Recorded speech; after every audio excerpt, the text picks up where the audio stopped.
Hello friends, दृष्टि PCS YouTube channel में एक बार फिर से आपका स्वागत है। मैं हूं गीतांजलि।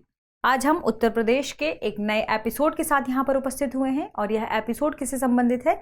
उत्तर प्रदेश राज्य के स्टेट एटलस से। यानी स्टेट एटलस का कौन सा स्टेट है आज? उत्तर प्रदेश। उत्तर प्रदेश की पिछले एक हफ्ते की वे खास खबरें जो महत्वपूर्ण रही हैं, जिन पर आधारित मानचित्र पर हमने सवाल यहाँ पर फ्रेम किया है। आज उसी से जुड़े सब जो भी महत्वपूर्ण तथ्य हैं उनको हम डिस्कस करेंगे। तो आइए आज के एपिसोड की शुरुआत करते हैं। आज के एपिसोड की शुरुआत करेंगे पिछले एपिसोड के अभ्यास प्रश्न से। पिछले एपिसोड में हमने आपसे अभ्यास प्रश्न के रूप में पूछा था, केन बेतवा लिंक परियोजना के बारे में निम्नलिखित में से क्या सही है? और हमारे कथन थे, यह परियोजना मध्य प्रदेश और उत्तर प्रदेश दो राज्यों से संबंधित है। और दूसरा था, इसका उद्देश्य केन नदी के अतिरिक्त जल को बेतवा नदी में प्रवाहित करना। कूट है केवल एक, केवल दो, एक और दो दोनों, ना तो एक और ना ही दो। इस सवाल का लगभग सभी बच्चों ने सही जवाब दिया था, यानी यहाँ पर दोनों ही कथन सही हैं। ऑप्शन सी इसका सही जवाब था। जो कमेंट सेक्शन के मुताबिक हमने देखा कि लगभग सभी बच्चों ने इसका जवाब सही दिया है। तो आइए सबसे पहले देखते हैं केन बेतवा लिंक परियोजना के बारे में। तो केन बेतवा लिंक परियोजना दो नदियों को आपस में जोड़ने की परियोजना है, जहां पर केन नदी और बेतवा नदी शामिल है। और यह दो राज्यों से संबंधित है, जिसमें मध्य प्रदेश और उत्तर प्रदेश ये दोनों राज्य आते हैं। यहां इस परियोजना का मुख्य उद्देश्य क्या है? केन नदी के अतिरिक्त जल को बेतवा नदी में प्रवाहित करना, ताकि उत्तर प्रदेश के वे क्षेत्र जहां जल आपूर्ति सुनिश्चित नहीं हो पाती, वहां पर जल आपूर्ति सुनिश्चित हो सके। इसके लिए इस जो लिंक परियोजना है, ये नदी लिंक परियोजना है, इसकी शुरुआत की गई थी। यानी दोनों कथन यहाँ पर सही हैं। आइए इसे मैप के जरिए देख लेते हैं। मैप के जरिए यदि हम दोनों कथनों की पुष्टि करें तो यह उत्तर प्रदेश और मध्य प्रदेश इन दोनों राज्यों से संबंधित है।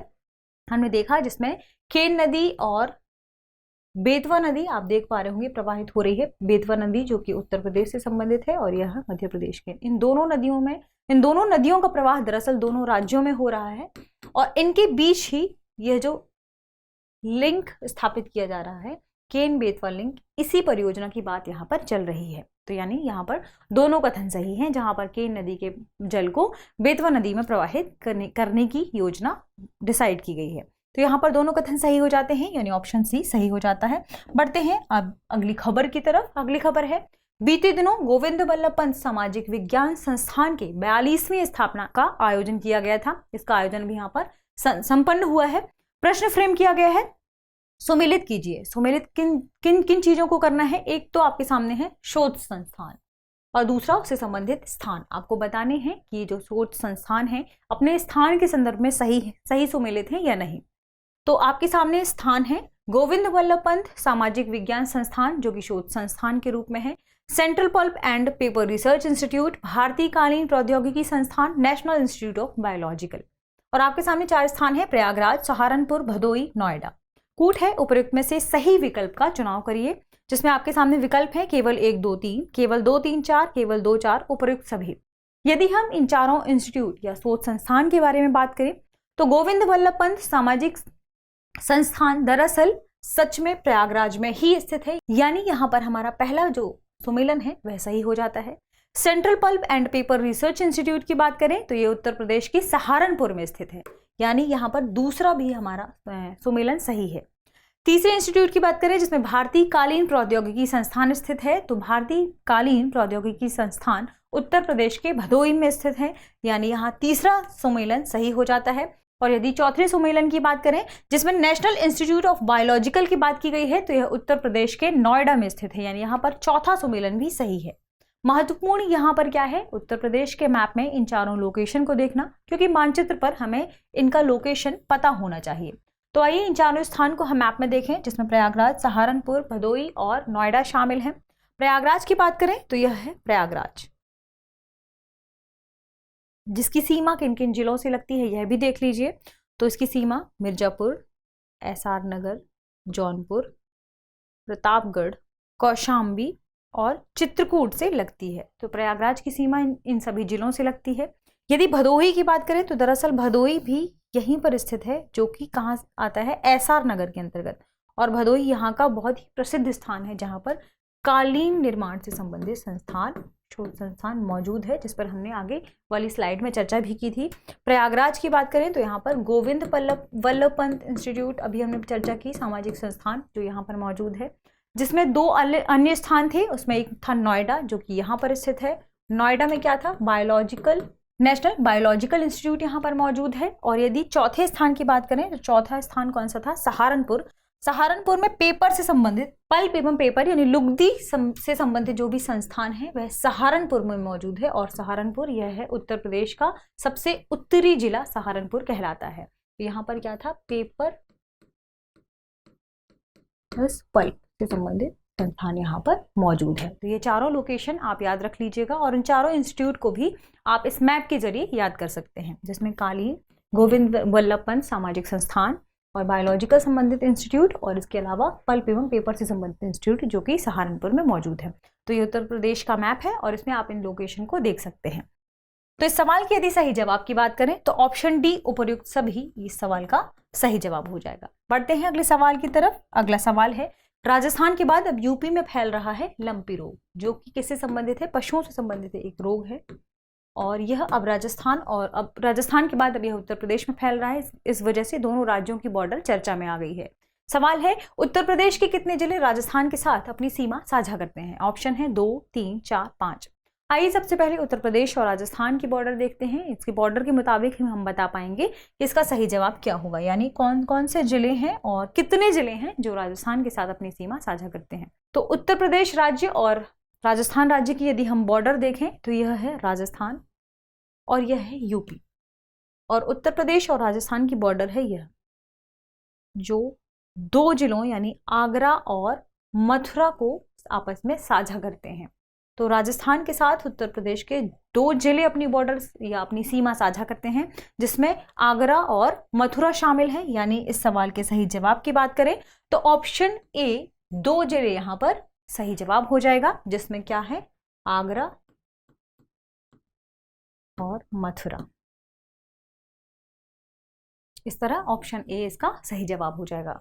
बढ़ते हैं अगली खबर की तरफ। अगली खबर है, नेपाल सीमा से सटे यूपी के इलाकों में तेजी से बढ़ रही है अल्पसंख्यकों की आबादी। इस वजह से यह बॉर्डर भी चर्चा में है। प्रश्न है, उत्तर प्रदेश के निम्नलिखित में से कौन से जिले नेपाल के साथ अपनी सीमा साझा नहीं करते। यहाँ याद रखिएगा, नहीं करते के संदर्भ में सवाल पूछा गया है। हमारे ऑप्शन है सिद्धार्थनगर, पीलीभीत, गोंडा, सीतापुर, श्रावस्ती। कूट है, उपयुक्त में से सही विकल्प चुनिए। ऑप्शन है हमारे केवल 1, 2, 3, केवल 3, 4, केवल 2, 3, 4 और 5, केवल 1 और 5। यदि इस सवाल के सही जवाब की बात करें तो सबसे पहले हम देखेंगे मैप में देखेंगे कि वे कौन से जिले हैं जो नेपाल के साथ अपनी सीमा साझा करते हैं हमारे ऑप्शन में से, और कौन से जिले हैं जो साझा नहीं करते। इसके बाद हम बता पाएंगे कि साझा नहीं करते के संदर्भ में हमारा जवाब क्या होगा। तो सबसे पहले देखेंगे हम मैप में देखेंगे यह है नेपाल और यह है यूपी। तो चूंकि हम नेपाल के संदर्भ में देख रहे हैं तो यहाँ पर नेपाल से जुड़े हुए हम जिले देखेंगे, और यह है नेपाल और उत्तर प्रदेश की बॉर्डर। तो इससे जुड़े जिले यदि हम देखें तो सबसे पहले देखेंगे जिलों का क्रम, और यह है पीलीभीत जो नेपाल के साथ बॉर्डर साझा करता है 1, दूसरा है लखीमपुर खीरी, बहराइच, श्रावस्ती, बलरामपुर, सिद्धार्थनगर और महाराजगंज। 7 जिले हैं जो नेपाल के साथ अपनी सीमा साझा करते हैं। यदि हम ऑप्शन की बात करें, ऑप्शन में है सिद्धार्थनगर, पीलीभीत, सीतापुर, गोंडा और श्रावस्ती। तो सबसे पहले देखेंगे सिद्धार्थनगर, यानी 1 हमारा सही हो जाएगा। दूसरा है पीलीभीत, यानी यहाँ पर दूसरा भी सही हो जाएगा। और तीसरा हमारा ऑप्शन क्या था, सीतापुर, गोंडा, श्रावस्ती। यदि हम सीतापुर, गोंडा और श्रावस्ती की बात करें तो यहाँ पर है गोंडा जो कि नेपाल के साथ सीमा साझा नहीं करता। वहीं यहाँ पर है सीतापुर, यह भी नेपाल के साथ सीमा साझा नहीं करता, जबकि श्रावस्ती है जो कि नेपाल के साथ सीमा साझा करती है। यानी यहाँ पर 3 जिले नेपाल के साथ अपनी सीमा साझा करते हैं, जबकि 2 जिले सीतापुर और गोंडा नेपाल के साथ अपनी सीमा साझा नहीं करते के संदर्भ में सवाल पूछा गया है, यानी गोंडा और सीतापुर नहीं करते। तो 3 और 4 जिस भी ऑप्शन में होगा वहां पर वह सही जवाब होगा, यानी ऑप्शन बी 3 और 4 यहाँ पर है। तो ऑप्शन बी इस सवाल का सही जवाब हो जाएगा, क्योंकि गोंडा और सीतापुर नेपाल के साथ अपनी सीमा साझा नहीं करते हैं। बढ़ते हैं अगली खबर की तरफ। अगली खबर है, यूपी में अमनगढ़ टाइगर रिजर्व को विकसित करने की कवायद शुरू हो गई है। इस वजह से अमनगढ़ टाइगर रिजर्व खबरों में आ गया है। प्रश्न है, निम्नलिखित में से कौन सा से कथन अमनगढ़ टाइगर रिजर्व के बारे में सही है या है? अब आपको बताना है सबसे पहले अमनगढ़ टाइगर रिजर्व के संदर्भ में इन कथनों को कि यह सही है कि नहीं। कथन है, अमनगढ़ टाइगर रिजर्व उत्तर प्रदेश के बिजनौर जिले में स्थित है। दूसरा, घास के मैदान, आर्द्रभूमि और घने जंगल के साथ यह लगभग 90 वर्ग किलोमीटर के क्षेत्र में फैला हुआ है। कूट है, उपरोक्त में से सही विकल्प चुनिए। आपके ऑप्शन है केवल एक, केवल दो, एक और दो दोनों, ना तो एक और ना ही दो। यदि हम अमनगढ़ टाइगर रिजर्व के बारे में बात करें तो दरअसल उत्तर प्रदेश का अमनगढ़ टाइगर रिजर्व उत्तर प्रदेश के बिजनौर जिले में स्थित है, यानी यहाँ पर पहला कथन हमारा सही हो जाता है। वहीं इसके विस्तार की बात करें, इससे संबंधित जो क्षेत्र है उसकी बात करें तो यह घास के मैदान, आर्द्रभूमि और घने जंगल के साथ लगभग 90 वर्ग किलोमीटर के क्षेत्र में फैला हुआ है। हालांकि लगभग कहीं कहीं आपको 82, कहीं 85 मिलेगा, इसलिए इसमें जो संदर्भ लिखा गया है लगभग 90 वर्ग किलोमीटर लिखा गया है। तो यदि इन दोनों कथनों की बात करें तो ये दोनों ही कथन अमनगढ़ टाइगर रिजर्व के बारे में सही हैं, चूंकि कहीं कहीं आपको 82, कहीं 85 और कहीं कहीं 92 मिलेगा, इसलिए लगभग के साथ यहाँ पर 90 वर्ग किलोमीटर लिया गया है, जो कि हमारा लगभग सटीक सही जवाब माना जा सकता है। यानी इस सवाल के सही जवाब की बात करें तो ऑप्शन सी 1 और 2 दोनों कथन यहाँ पर सही हो जाएंगे, जो कि अमनगढ़ टाइगर रिजर्व के बारे में सही है। अमनगढ़ टाइगर रिजर्व कहाँ पर स्थित है? बिजनौर जिले में है। तो इसलिए सबसे पहले उत्तर प्रदेश के मैप में हम बिजनौर जिले को देख लेते हैं। बिजनौर जिले की लोकेशन को देखें तो यह है उत्तर प्रदेश का मैप, और बिजनौर उत्तर प्रदेश के उत्तरी जिले में के अंतर्गत शामिल है, और यह है बिजनौर।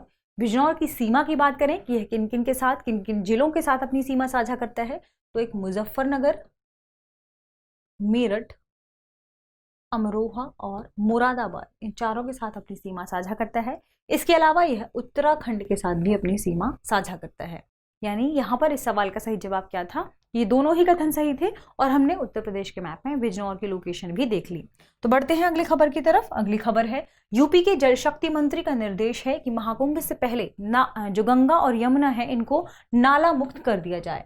यहाँ पर प्रश्न फ्रेम किया गया है, उत्तर प्रदेश में गंगा के मैदान के बारे में निम्नलिखित में से कौन सा कथन सही है? बताना क्या है सही कथन गंगा के मैदान के संदर्भ में। कथन है, यह सहारनपुर, शिवालिक, तलहटी और तराई क्षेत्र के बीच स्थित है। यह तराई क्षेत्र और भारत नेपाल की सीमा के बीच स्थित है। यह सहारनपुर, शिवालिक, तलहटी और भारत नेपाल की सीमा के बीच स्थित है। और चौथा कथन है कि यह भावर और तराई क्षेत्र और दक्षिण के पठारी क्षेत्र के बीच स्थित है। तो इन चारों जो कथन हैं इनकी पुष्टि के लिए हम सबसे पहले मैप देखेंगे। मैप में हम इन शिवालिक पहाड़ियों, सहारनपुर क्षेत्र और तराई, भावर क्षेत्र, इससे जुड़े जो भी अन्य क्षेत्र हैं, दक्षिण पठारी क्षेत्र, उनकी हम चर्चा करेंगे। यदि हम सहारनपुर शिवालिक श्रेणी की बात करें तो यह है सहारनपुर शिवालिक तलहटी।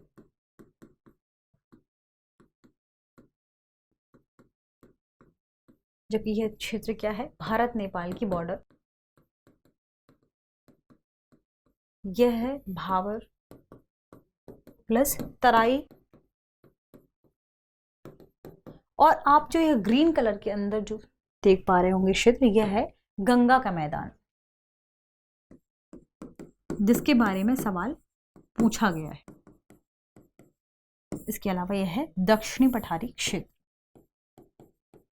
तो यदि हम हमारे ऑप्शन के मुताबिक हम देखें, हमारे चार कथन के मुताबिक हम देखें, तो दरअसल गंगा का मैदान आप देख पा रहे होंगे किस क्षेत्र के बीच स्थित है। एक तो यहाँ पर यह भावर तराई क्षेत्र है, और दूसरा है दक्षिणी पठारी क्षेत्र, यानी गंगा का मैदान इन दोनों ही क्षेत्रों के बीच स्थित है।